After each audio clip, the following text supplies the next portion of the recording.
Right over here and over here, we have the occipital condyles, which are articulating with cervical vertebra number 1, which would be the atlas. The first cervical spinal nerve, C1, is exiting above the atlas.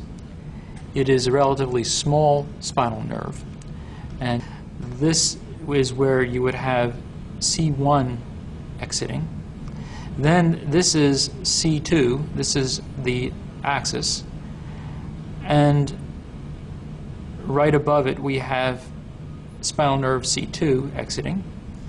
And then you have C3 and C4, and so you can see that this is the convention of naming the spinal nerves in this region. These spinal nerves, they don't remain separate from one another. You can see fibers are leaving this nerve, for example, and joining the fibers of C4, which is right over here. And the same thing is happening here.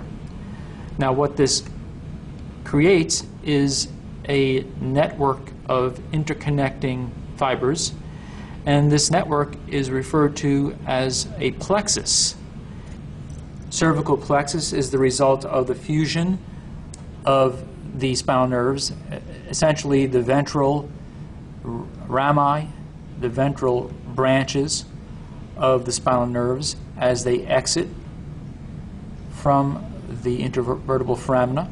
So here we have the cervical plexus, and it is formed by the fusion of C1, C2, C3, C4. We might also add that some fibers from C5 contribute to the cervical plexus. This nerve right over here is a very important nerve clinically. This is the phrenic nerve.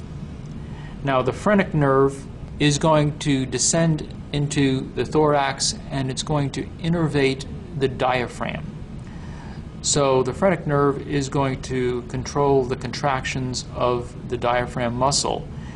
If there is damage to the cervical spinal cord up here, and you are damaging the neurons that form the phrenic nerve, the individual can no longer voluntarily control respiration by using the diaphragm muscle, and the respiration has to then be artificial.